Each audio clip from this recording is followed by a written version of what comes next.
Yo, what's up? Facebook, Instagram, um, YouTube, Apple Podcast, Google Podcast, Spotify, wherever you get your podcast needs from. It's your boy back again on this gloomy, rainy Wednesday night. Um, Casey back again with another Sports Talk with KC episode. We have a loaded episode for you guys tonight. As you can see by the title, this was a big week in across sports. Pro wrestling, they had WrestleMania for WWE, as well as a bunch of big matches and events outside of WWE, pro wrestling wise. We had NCAA tournament, men's and women basketball tournament finals. South Carolina versus UConn, um, as well as UNC versus uh, Kansas Monday. And then, of course, you had, Raw, WrestleMania, and NXT 2.0 last night as well. But also, we had another event that happened last night. I won't say event, but, a very tragic situation in my eyes, me being a Lakers fan. We were eliminated from playoff contention last night after the Spurs took over the 10th spot in the West with their win over the Denver Nuggets, who are currently the 6th seed in the West last night. The Spurs beat them 116 to 96 last night. Um, Devin Vassell and Keldon Johnson combined for 40 points, 16 rebounds, and 7 assists.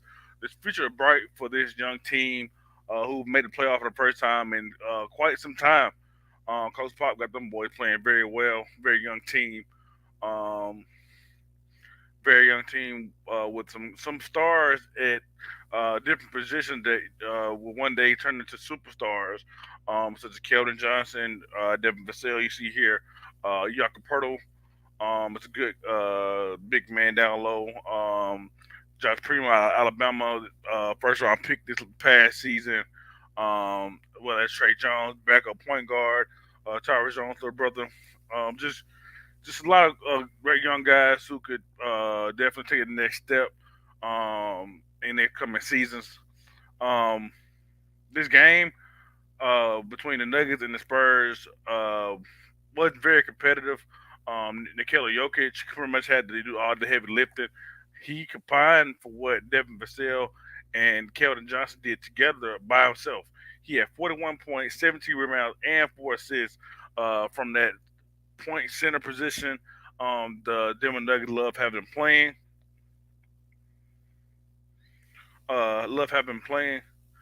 and that he's definitely the MVP in my eyes. In every season that he isn't playing alongside another superstar up there in Denver, him and Jamal Murray, they've had some moments together, but um, Jamal Murray hasn't been able to stay healthy, and so Jokic has been the main guy for Denver, and putting up a stat line like 41, 17, and 4 is more than welcome to see from your all star center. But yeah, he gonna need some health and depth from his teammates for real. But back to my Lakers, man. Um, we had a chance to get in the playoffs uh, last night with the win over the Suns, but was unable to capture that win. The Lakers lost 110 to 121. Anthony Davis had 21 points, 13 rebounds. Uh, Russell Westbrook provided 28 points and 5 assists, which are both great numbers, but collectively as a unit, as a team, it did not come together for us. um, no LeBron, so it was really pointless of even trying to get into the playoffs. I think us losing like this. Oh, yeah, I forgot about last night. Another play last night. Austin Reeves, sorry, with 18 points, 6 assists off the bench. He's a nice young star um, on that Lakers bench. But yeah, man, I think it's probably for the best. It's not gonna make the playoffs. No reason to try to rush LeBron back and get him back into the fold just to be eliminated in the first round of playoffs or play in or whatever like that. Rest him up, get ready for next season. Let him get his body right. He's a older player going into his, I think next year will be his 38th year, 38th season, 37th season. Um, how you gonna put it? And gonna need him next year. Definitely gonna need LeBron and AD. Um, but the Phoenix Suns, Devin Booker had 32 points, 7 rebounds, 4 assists. Chris Paul didn't play very much last night. He only had 24 minutes, but he had 8 points, 8 points, 12 assists. In 24 minutes. DeAndre Ayton, the third starter on the team, had 22 points, 13 rebounds. Between those three guys, I don't think normal guys play over 30 minutes. I know Devin played probably exactly 30. But yeah, man, that wasn't. They didn't need the guys to go off like that to beat us. Unfortunately, um, been a lot of jokes and a lot of backlash and scrutiny to the Lakers because of how they played in the playoffs. I mean, in playoffs in this regular season. Some of the moves they made were very questionable, like uh, trading Kyle Kuzma, KCP, Montrezl Harrell to Washington for Russell Westbrook. Probably could have got a better deal. Um, getting DeMar DeRozan, Buddy Hield, guys like there, Harrison Barnes, guys who we've all have heard the rumors that Lakers might be looking after to go along with LeBron and Anthony Davis. Um, yeah, the season just didn't work out for us. Um, under 500, didn't make the playoffs.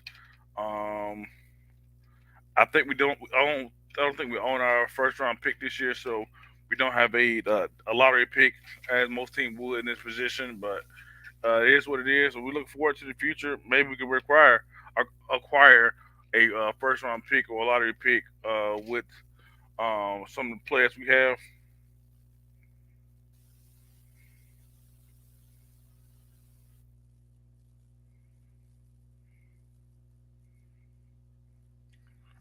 Let's look at the rest of the Western Conference playoff picture. Sitting at number one team that the Lakers lost to last night, the Phoenix Suns. The John Morant less number two Memphis Grizzlies. The injured Golden State Warriors. Um, Luka Doncic and the Dallas Mavericks at four. Donovan Mitchell and Gobert led Utah Jazz. A Jamal Murray and Michael Porter Jr. led Denver Nuggets. The surprisingly good Minnesota Timberwolves finally the big three is playing and playing good this year. Big Cat, Anthony Edwards, and D'Angelo Russell. We got the number eight recovering Los Angeles Clippers at number eight. Number nine, you have the uh, New Orleans Pelicans, who are in the play-in as of right now, hoping to get Zion back before after the play-in round. And then at number 10, recently clinched number 10 team, the San Antonio Spurs. I'm not really sure not whether this is the final 10 for the Western Conference, but yeah, man, it should be interesting playoffs. I can see the Suns getting all the way to the Western Conference Finals, as well as the Warriors, Grizzlies, of course, especially when John Morant come back. They got to make some adjustments and see how he fits back in with that team, who's done very well without them. I think they're like 22-2 without them. So whenever he comes back, he's just going to add to that already stellar team. Uh, with the playoffs being over, in the playoffs, not having the Lakers in it, I kind of want to look at what's next for the Lakers, man. Um, I know a lot of people want to see Russell Westbrook gone, but he actually wants to come back, which is very surprising. Seeing as how his season went, um, as far as wins concerned for the team overall, and also statistically, he didn't have a super down year. I would say statistically, 18 points, 7 rebounds, 7 assists, which are great numbers for a guy who isn't at All Star caliber just yet, former superstar, former MVP level guy, but definitely like a great role player, third star type of person, in which he is in this Laker role. It's not something we used to.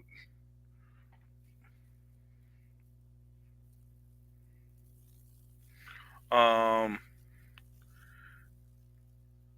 um, Also he had almost 4 turnovers per game. Only shot 44% from the field, 29.8 point uh, point eight percent from 3 point, and terrible 66.7 free throw percentage this season. Um, it's considered a down year to the Russell Westbrook standards.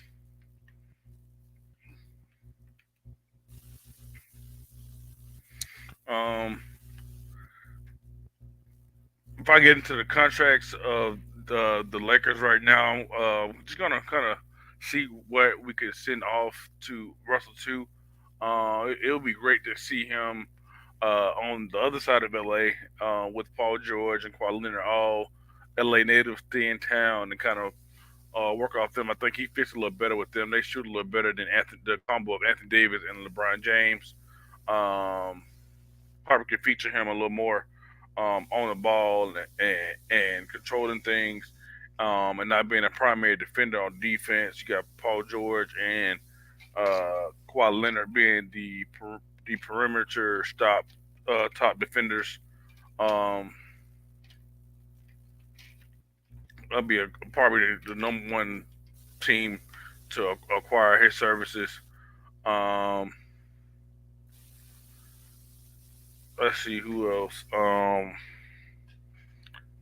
Maybe Detroit likes him. You moved Anthony Davis to center full time. Get a guy like Jeremy Grant who can switch with LeBron. Small forward, power forward, doesn't matter who you play at either position. For a guy like Russell Westbrook, who can be a mentor to Cade Cunningham, as well as um, you know, be one of the older cats in the locker room who's been here before, who's been to the playoffs, has um,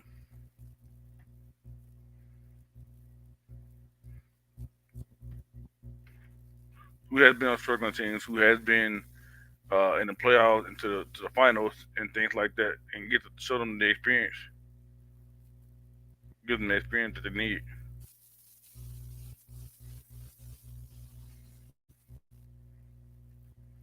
Um, the Lakers have a lot of contracts. They are expiring next year, so they should have a lot of money to kind of move around and maneuver um, their their draft board.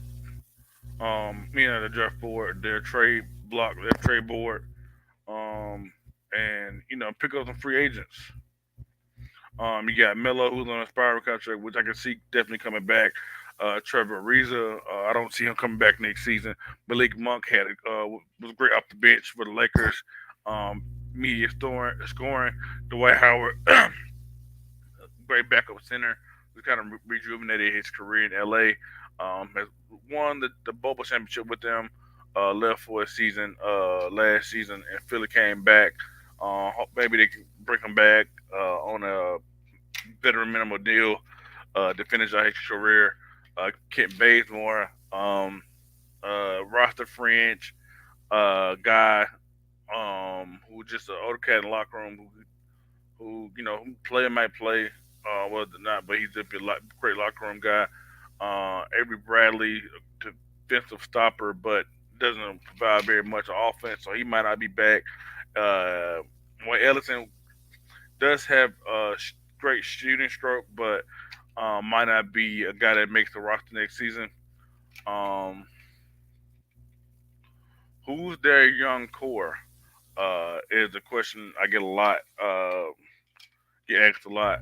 Um, they currently have Kendrick Nunn. Of course, they have Talon Horton Tucker and Austin Reeves, and it could definitely bring back Malik Monk. But these four guys, who do you bring all four guys back? Which is pretty much, you know, what I'm saying, your bench unit really, or do you take a couple of these guys and package them up for a older, more proven star who can go along with LeBron and Anthony Davis? Definitely a point guard would be a um, great option to look at.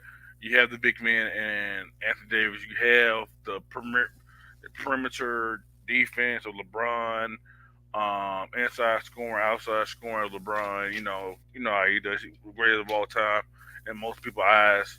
Um, just need a point guard to kind of facilitate and get these guys open, but not take the ball back, take the ball from LeBron as much. Maybe you package a guy like Nunn with Talon Horton Tucker for um, and maybe a Mike Conley, a guy like that who um, depending on how the season go for the Jazz, might still need to bring the Jazz are great regular season performers, but hadn't done very much in playoffs. So I don't expect the same, especially with the Phoenix Suns and Grizzlies being on top of the West. Um, who's another very important guard? Kyle Lowry maybe, but he's getting older and not improving very much. Um, he's not a veteran guy. Of course, speculation of Damian Lillard, but it seems like they're going to build around him unless they really like Anthony Simon and can run him at point guard full time. It's kind of hard to run both of them guys together. So with both of them being that very big, um, but you would definitely have to trade a lot for Dame because he costs so much. Um, but yeah, that's enough uh, Laker basketball talk per se. Let's look at some more playoff teams over in the East. Eastern Conference playoff picture. We have the number one Miami Heat, the number two Boston Celtics, number three Milwaukee Bucks, number four 76ers with James Harden and Joel Embiid. Possible Rookie of the Year Scotty Barnes and the Toronto Raptors at five. Um, the up and down Chicago Bulls at six, number seven. The surprisingly good Cleveland Cavaliers at seven. The Brooklyn Nets at eight, who is a number eight seed team. With Kyrie, um, if he played most of the games, they will definitely be a top four seed in the East easily. Um, the Atlanta Hawks at nine, and the Charlotte Hornets bring the tail end at 10.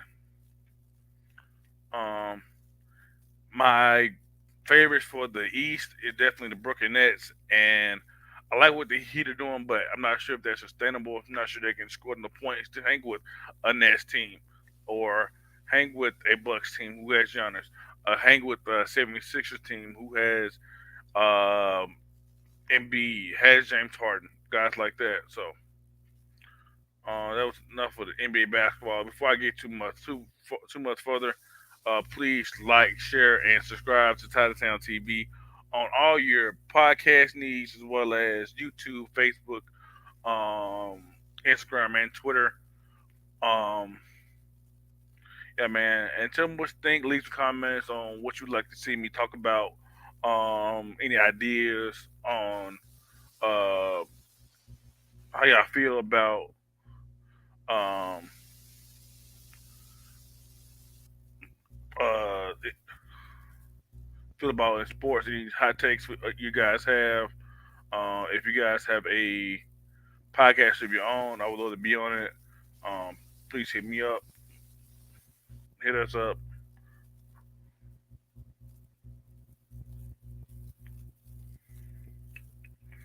All right, moving on to college basketball. Tonight, the Kansas Jayhawks defeated the North Carolina um, the North Carolina Tar Heels in a 72-69 contest after trailing by 15 points going into halftime, man. Complete choke job by North Carolina. Uh, Kansas stormed back, took the lead with like 3 or 4 minutes left to go in the game, and it was back and forth, back and forth. I think maybe the Tar Heels got maybe one or two leads before the game was over with, but the Kansas Jayhawks sealed the deal. Um, hang on 1 second.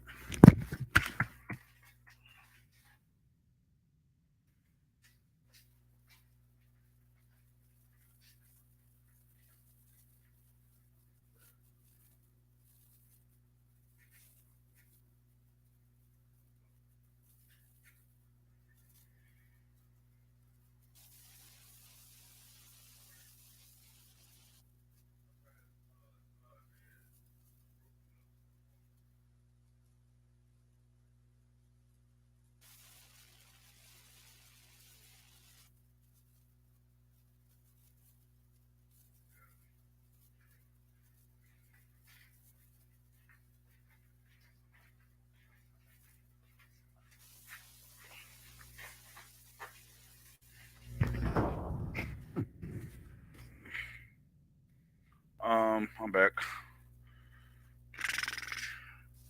Um, UNC had three players with double doubles. You had RJ Davis um, with 13 points and 10 assists. You had also had uh, Brady Manic with 13 points as well. Another 15 points from Baycott, Armando Baycott. Kansas had five players in double figures. A lot of late game threes, clutch shots for the Kansas Jayhawks. Coach Bill Self did it again, man. Um, did his thing, man. Did his thing.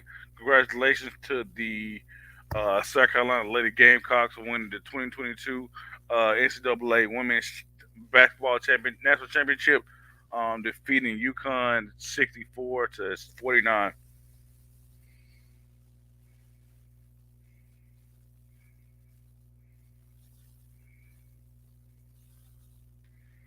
Um, this is Gino Almirano's first loss in a national title game.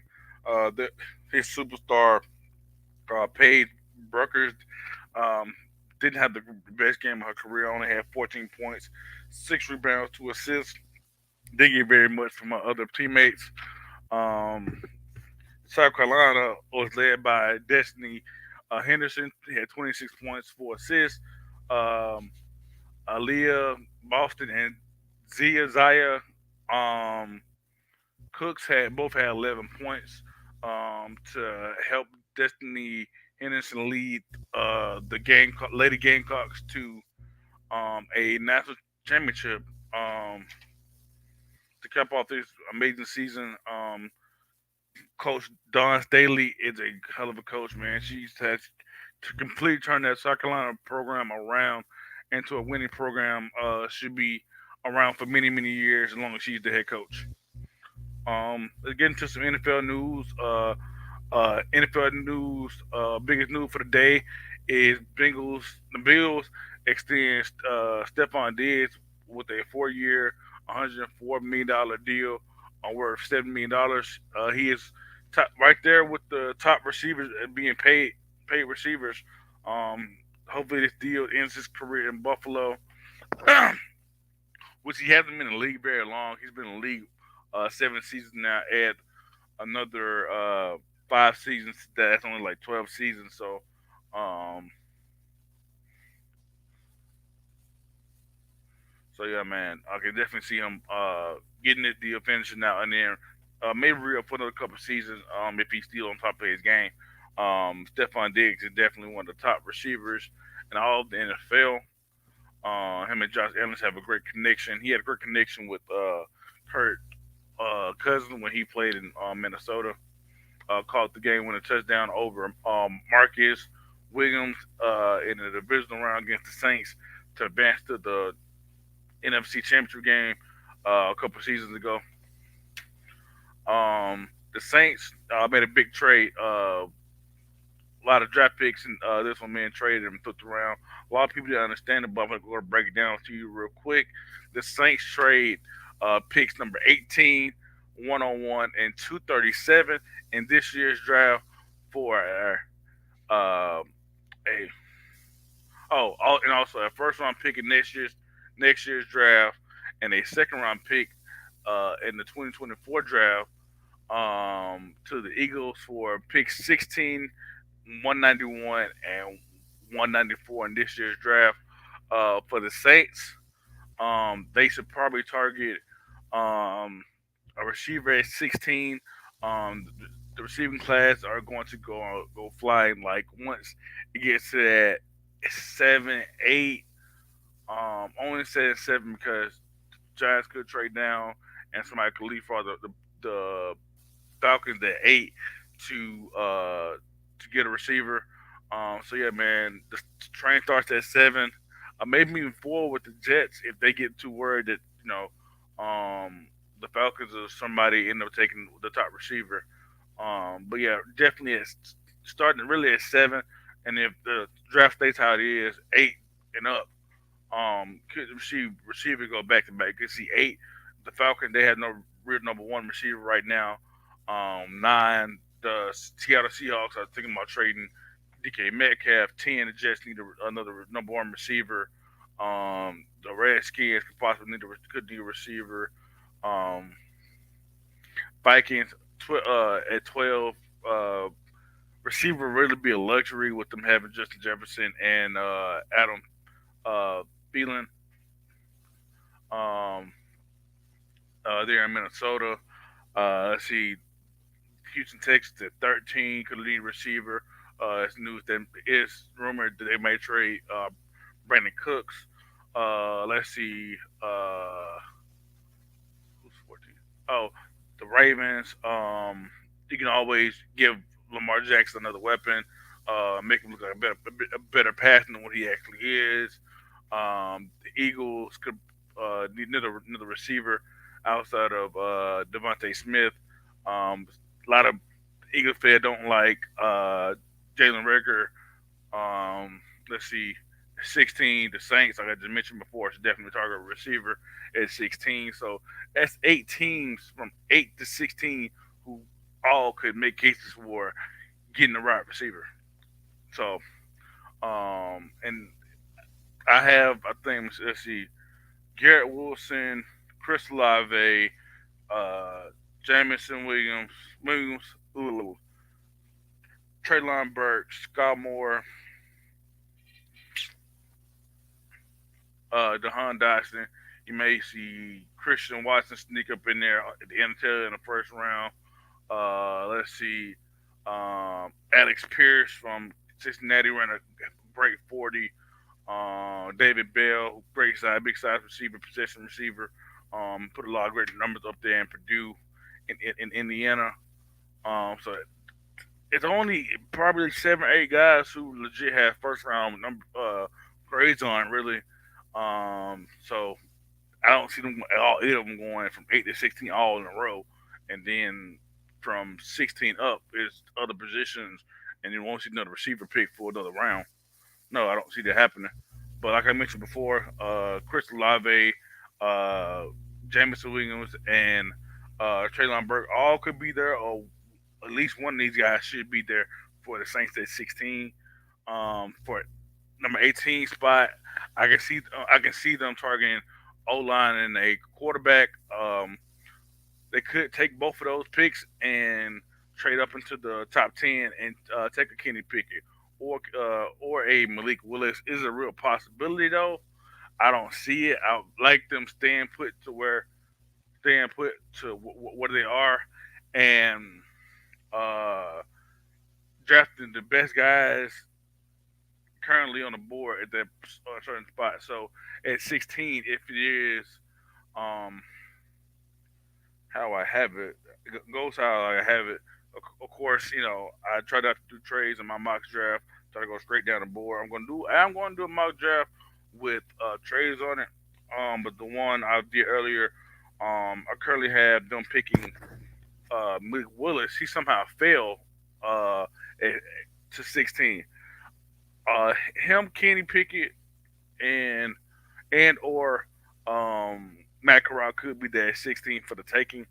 Um, I could see, I definitely could see the Panthers taking one of those two quarterbacks, uh, Pickett or Malik Willis.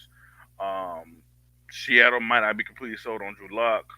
Um, who else? Those are the two top 10 teams, and then you also have Houston, who is hasn't committed to Davis Mills full time. Of course, third round rookie, third round sophomore now. Um, who played okay at moments, whatever like that, but still need to develop. Um, so that's another possibility. Um, so Malika Willis at 16. Go ahead and grab him up, and I don't see the Chargers taking the receiver, so waiting to 18, meaning to 19, taking receiver. I have Jameson Williams at 15 to the Eagles, the pick before them at 16. 18, the Eagles taking Jermaine Johnson, 18, and then Lave to the Saints at uh, at 19. So Olave on one side, Michael Thomas on the other side.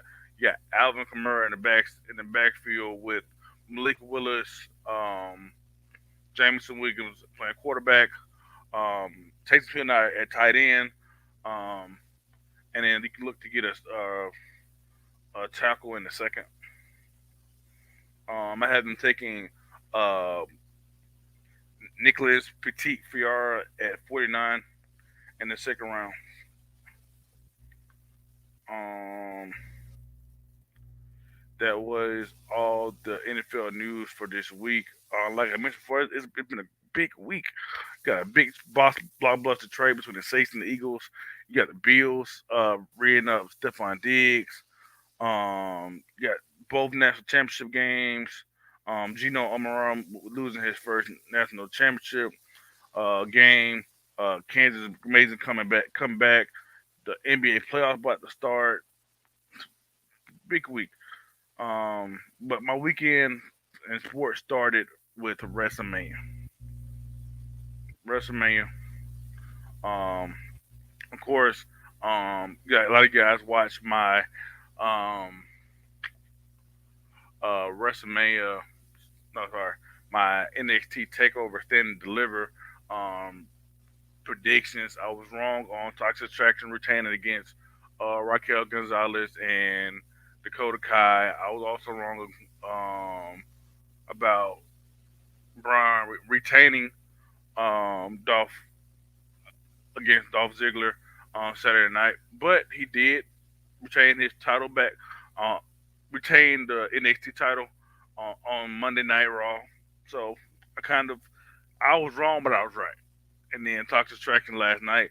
Some of you may know beat Raquel Gonzalez for those championships. I think Dolph is now done in NXT. He can go back to Raw and resume tagging with Robert Roode. As for Dakota Kai and Raquel Gonzalez, I think this definitely spelled the end of the NXT run. Both ladies been in NXT for a long time. Raquel Gonzalez have had a lot of success. Two-time tag women's tag champion, the inaugural tag champion alongside Dakota Kai. Raquel Gonzalez also is an former NXT women's champion. Um, so she's done a lot in NXT in a short period of time. Her, uh, Rhea Ripley, Bianca Belair were the pillar of the tail end of NXT 1.0 from 19 to 21 for them. Um, so she can go get caught up with them.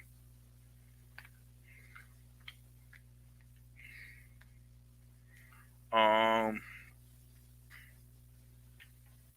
let's see here.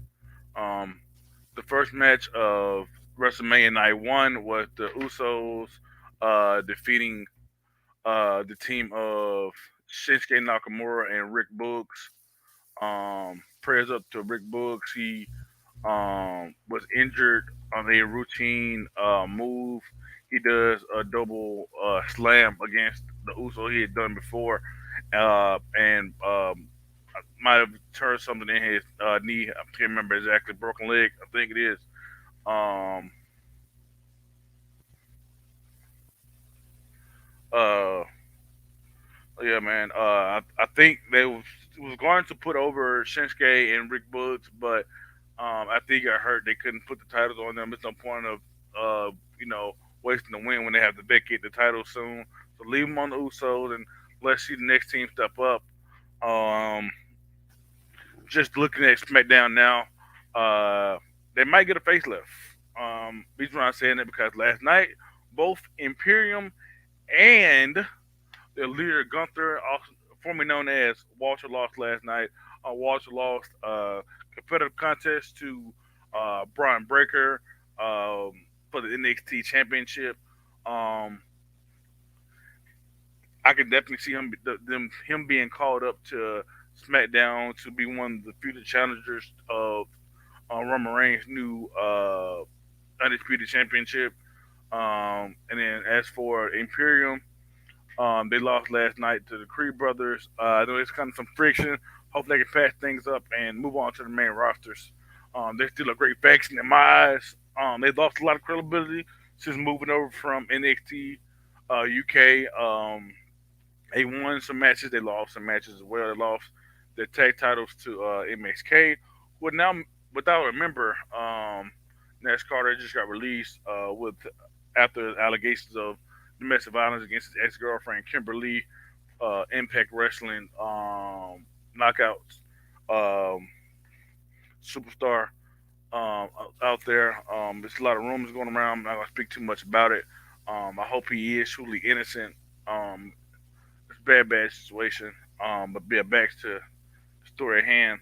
Uh, Imperium being called up to take on the Usos one day down the line for the SmackDown Championships, with Gunther challenging Roman or Ricochet for their titles. Next match of the night, we had the Miz and Logan Paul defeating the Mysterios of Rey Mysterio and Dominic Mysterio, Father and Son Tag Team, the first ever Father and Son Tag Team champions uh, over on SmackDown last year.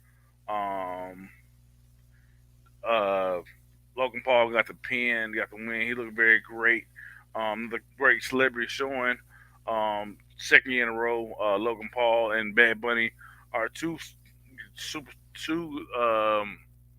celebrities that shown that they could possibly be uh, full time competitors on WWE or any wrestling promotion, so to speak. Um, Logan Paul came out with the most expensive Pokemon card in the whole world. The Pokemon card is a Pikachu instructor card, Japanese card, worth nearly 5 million. Worth oh sorry, that's wrong. Worth nearly $6 million. Nearly $6 million. On the way, I had the yellow and black drip going on, inspired by Pikachu. Unfortunately for him, after the match, the Miz turned on him, hitting him with the Scrolls Crushing finale. We know how Miz is. He loves the spotlight. It's very can be very selfish when he comes to being the guy who gets the spotlight and wants all the attention on him. You kind of see that with his relationship with Maurice and on screen on WWE as well as Miz and Maurice on USA.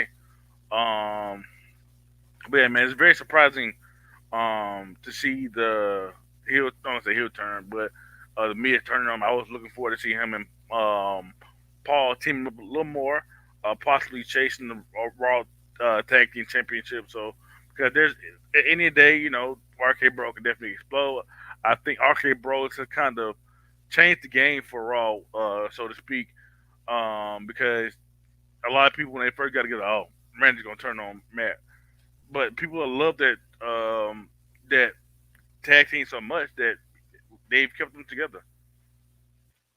But yeah, very very surprising to see Mia turn on Logan Paul.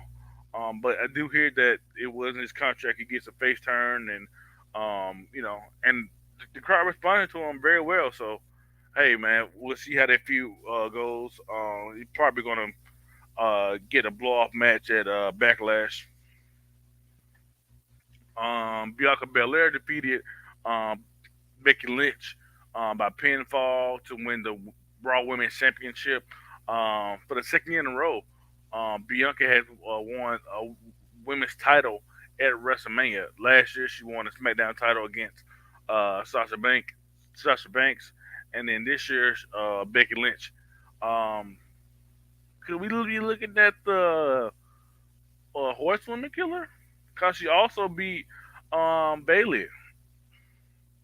She also defeated Baylor, who also is a women's champion. So she could be the fourth one horsewoman killer. I'm just saying. She ended uh no, that was after Baylor's championship. Yeah, afterwards. Yeah.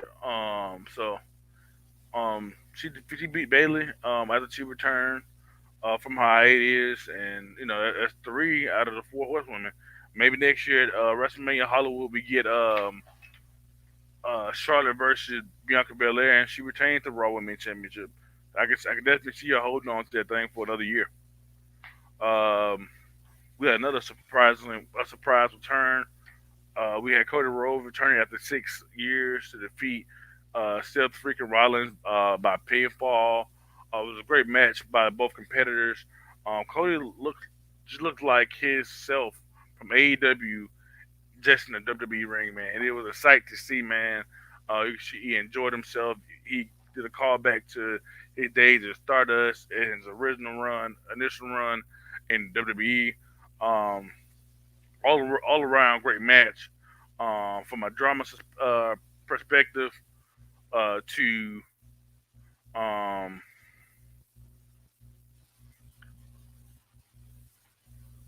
a wrestling standpoint to just overall feel of the match.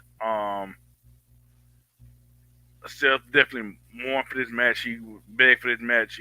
That's what he wanted. And he got it. And it was very surprising to see them put over Cody.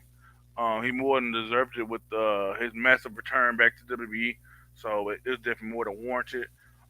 He also Cody also says wants to capture the championship that his dad never could. I remember it so wrong. Not couldn't could. His brother didn't either, but he specifically mentioned his dad because we all know how WWE treated his dad, despite him being a WCW and a NWA legend. When he got to WWE, they did not use him as a top star. Put him in polka dots, and he made the best of it. Was still very loved. People still loved him as the American Dream. But back in the '80s, it was all about Hulk Hogan. You had Ultimate Warrior coming up as the next Hogan. Um, you know, you had the Steiners and the Roys and the tag division. You had guys like that. So you know,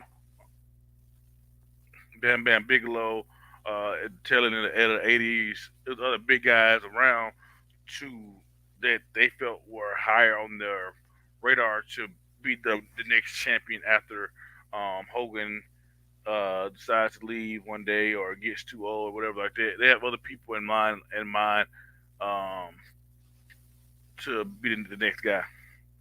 Um, a match I didn't too much like, so to speak. Along with another match we might talk about later, which I really don't want to talk about really. Match that probably should have been happening, and Drew McIntyre versus Happy Corbin could have saved that for another time, or Ben did it a long time ago. But I don't think WrestleMania was for that card for it. I mean, Drew McIntyre got his win. That's all that matters. But yeah, man, back to the match at hand. Charlotte Flair defeated Ronda Rousey by the pinfall to retain the SmackDown Women's Championship. Wasn't a great match by either one. Uh, Big fight feel, but a small flight letdown. Um, Ronda and Russell did great. Charlotte has fallen off. The older she got has gotten. Um, over the last few years.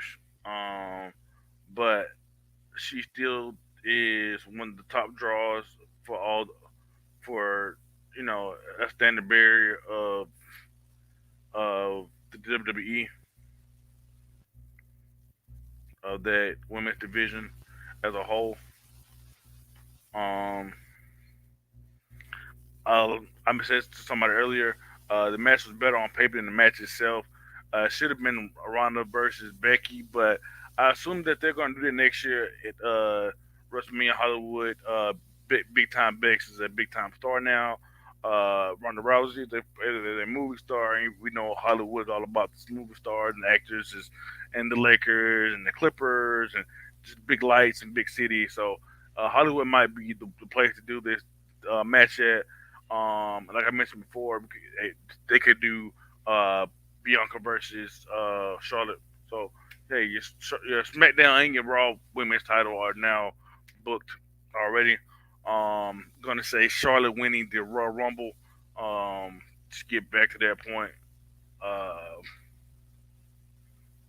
and Ronda being the SmackDown Women's Champion um, by the end of this year, probably.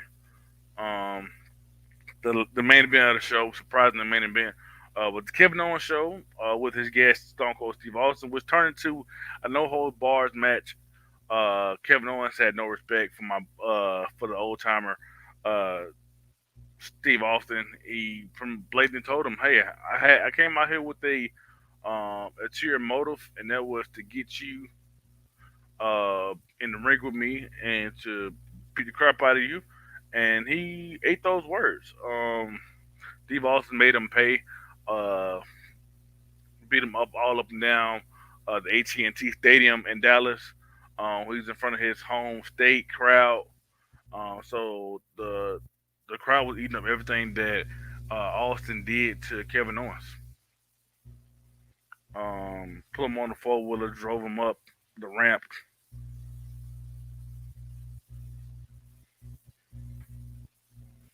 and that was night one uh, of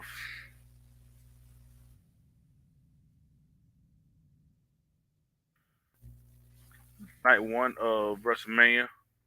Uh, let's get into night two. The first night match of night two, we had RK Bro with Randy Orton and Matt Riddle defeating the Street Profits of Angelo Dawkins and Montez Ford, and the Alpha Academy featuring uh, Chad Gable and Otis by pinfall after Orton catches Gable with the RKO mid dive. He was doing a splash from the top rope, and the Viper struck again.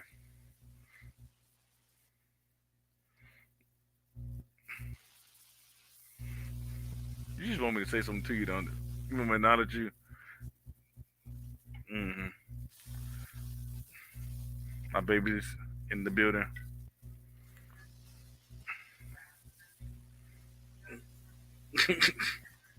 Love y'all. Um, Bobby Lashley in the second match of the night defeated almost by pinfall. Um, I I thought the way that he was building up Omos and he was looking for a challenger, he was trying to look strong, and he turned on AJ. He had been doing these handicap matches. I thought Omos was gonna catch one with Lashley, but Lashley wasn't having it at WrestleMania.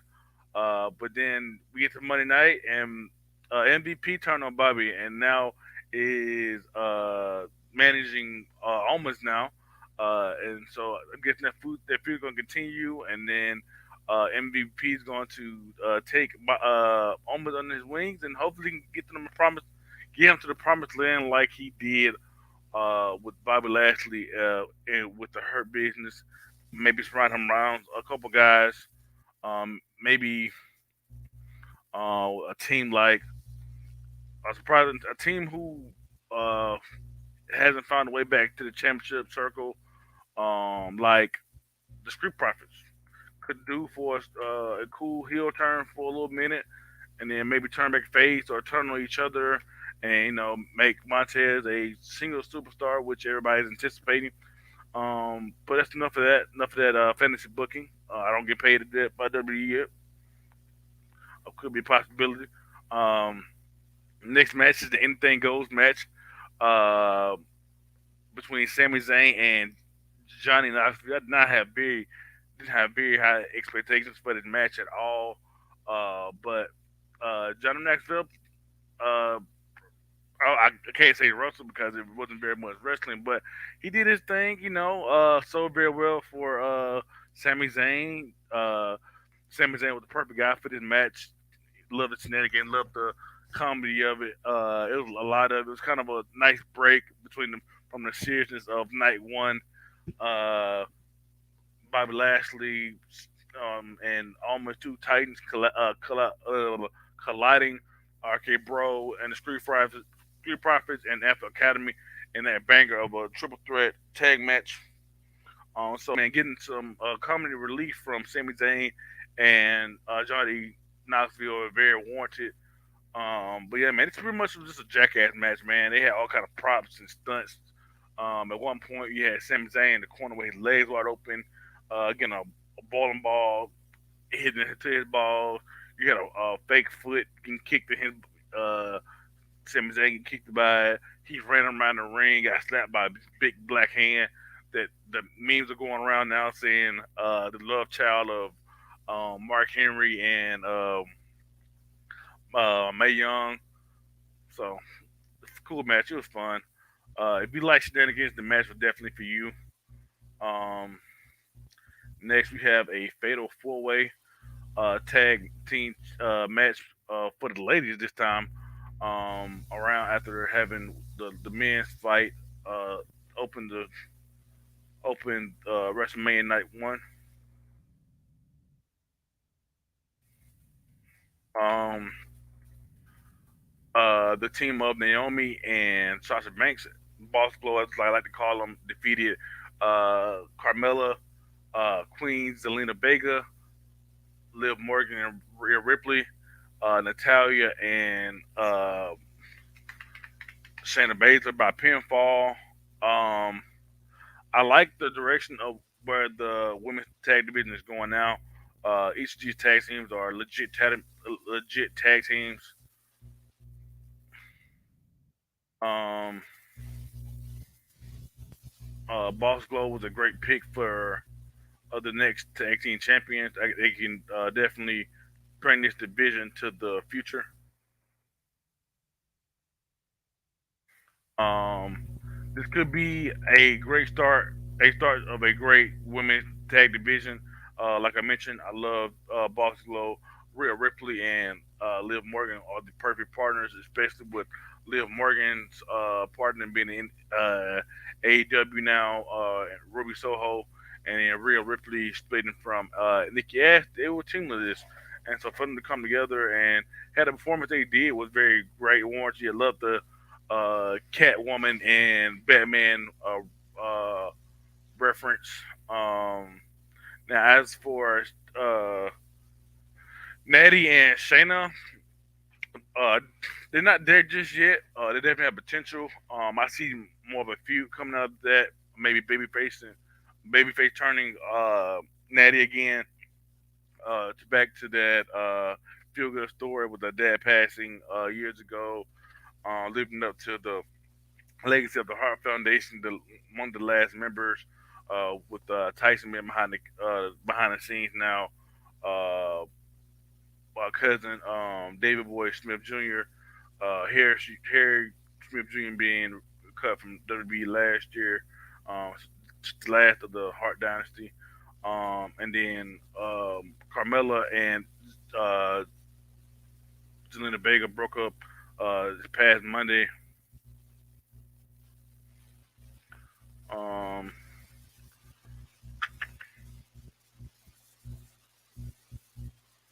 um, we could definitely see a team replace them from NXT and Raquel and Dakota Kai, who lost their tag team championships last night to Toxic Attraction after beating them for those same championships just this past Saturday at NXT Stand and Deliver. So yeah, man, two-time NXT Tag Champions. This would be a great way to introduce the main roster to Raquel and Dakota Kai to the main roster, uh, develop them as a tag team, and then uh, a year down the road, 2 years down the road, split them back up again. We've seen them have single success in NXT. Um, Next, we have Edge defeating AJ Styles by pinfall. Um, After the match, Damian Priest joined Edge in a post-match beatdown of AJ. Was sad to see my favorite wrestler being beat up like that, but I know it's all it's an angle to promote the new group of Edge and Damian Priest. I would love to see more people join this faction. Hopefully, not just a tag team. I can see um, them going less traditional and maybe recruiting a team like Liv Morgan and Rhea Ripley, who's on the dark side, rock star type of vibe, whatever like that, to that crew, as well as maybe another male, um, like maybe Ali, who was in a faction called Retribution last year. That wasn't very great. Let's see, maybe a T-Bar, who also was in Retribution. Someone who could be a big guy for that group. Um, um, Stuff that. Another match that I hated on this card was Sheamus, Rich Holland defeating the New Day in a minute and 40 seconds. Was a complete waste of a match. Definitely should have happened at a later time or not at all. It was originally canceled and whatever like that off of night one, and they somehow crammed it into night two. Only a minute 14, a minute and 40-second contest. Uh, Sheamus and Ridge completely squashed the New Day in a minute and 40 seconds. After the match, Butch, also formerly known as Pete Dunne, attacked New Day after the match was over and had to be held back by his stablemates. Um, Next match of the night, almost at the end of night two, we have Pat McAfee defeating Austin Theory with Mr. McMahon, yes, the boss Vince, ringside in Austin's corner from the commentary booth.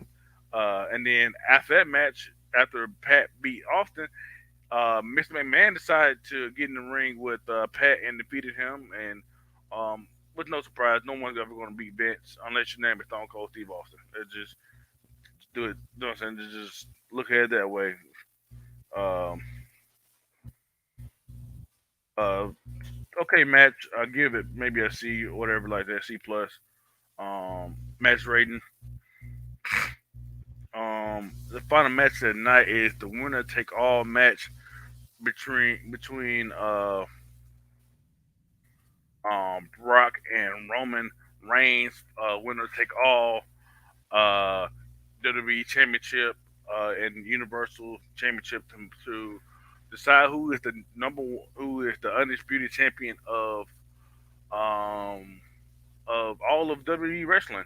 Um, no matter what brand it is, number one top heavyweight champion, and with Roman defeating Brock Lesnar after a few spears and Superman punches. It's pretty much a back and forth finisher contest, reminiscent of Goldberg and um, Brock match at WrestleMania. Um, kind of protected Brock, but also did the right thing and put the belt on Roman. Roman appeared to have a dislocated shoulder. I'm not sure how long it's going to take him to recover from that, but they still put the belt on him, so it tells me that it can't be too serious to where he might have to vacate the title. If it is, so I can definitely see them um, going to Cody and maybe giving Roman at rest, uh, and making him, sit off for a while and let Cody be the top champion, with guys like Seth Rollins, AJ Styles, Edge, competing for the Brock again, competing for the top championship in all of wrestling. Um, but before we close out, I'm gonna leave y'all with a question. Um, what does Roman Reigns rank all time for you guys? I know where he is for me. I know where he is for my boy Lamar. I know he's up there. He speaks very highly of him. Loves his new head of the table um, gimmick. I really truly believe that he believes he is the head of the table. Um,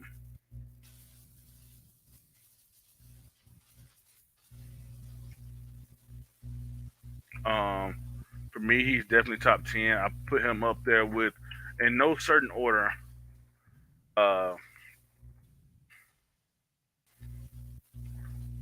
uh, Shawn Michaels, uh, Steve Austin, John Cena, Ric Flair, The Rock. Uh, Got to throw Seth in there. Of course, Roman Reigns himself at 7. Uh, Triple H could get some consideration. Hogan, just off stats alone. Um, Bruno Sammartino, one of the guys who he is up there with as far as longest reigning male champion in WWE, with 500 plus days, probably 600 now. Can't remember the exact number. But yeah, man, he's definitely in my top 10. Let's check out some of his accomplishments uh, real quick. I think he's up. I think he's up to maybe 4 or 5.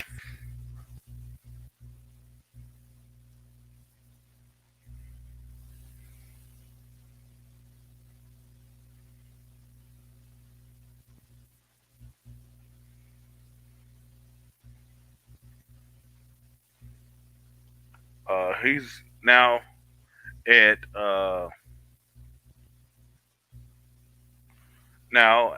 four-time uh, four-time WWE champion, uh, two-time Universal champion,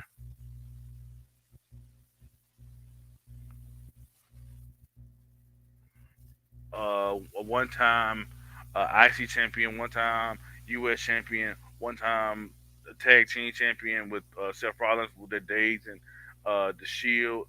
Speaking of the Shield, definitely top 5 stable of all time. Just based off their success as a team as well as success as individuals. All three guys world champions, tag champions, uh, as well as mid card champions, as well. Roman is the 28th Triple Crown champion in WWE history, the ninth Grand Slam champion in WWE history, and also a former Royal Rumble winner.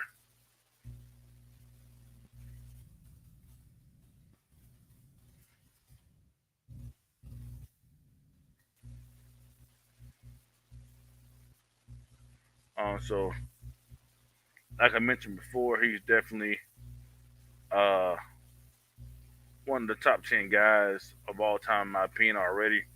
I can see him wrestling for many more years. He's only been on the main roster since like 2014, which is only like 8 years. Really, probably doing it another 2 years before that. Was really raw. Played football at Georgia Tech in the late 2000s. So yeah, man, Roman Reigns is definitely in my top 10 of all time. Um, for far as wrestling in general and WWE, not only few have accomplished what he has, especially coming back from leukemia, and doing what he does. He started out as the hated good guy. People got tired of him being shoved down our throats, and now he's turned heel and got a new attitude. We kind of seen a glimpse of it when he was feuding with Samoa Joe, where he just completely wrecked him and got up out of there, man. Now he can put that same mentality with a voice, and Paul Heyman got his cousins, the Usos, alongside him in the bloodline. And yeah, man, the future's bright for that stable in general. Um, Solo Sequoia is fighting for the NXT North American Championship next week against Cameron Grimes. Uh, like he said on NXT last night, the championships run through the bloodline. So this is the start of a completely decked out in gold uh, bloodline, man. So for Roman to have his family in a position like this, for all them guys to have gold around their waist, is truly one of the greatest of all time. But yeah, man, that has been my time. It's been a great show. I crammed a lot of sports information, news, opinions, thoughts, hot takes into this hour and 5 minute episode, man. Um, I hope I'm getting better. I hope we can just you guys recommend and suggest things I need to improve on and or talk about next time on the show. Please leave that in the comment section. Hit me up on my messenger, DMs, whatever. If you have any more suggestions, working on getting a Patreon and a Reddit going for my stuff. And then you guys have a good night. Stay safe out there. Peace.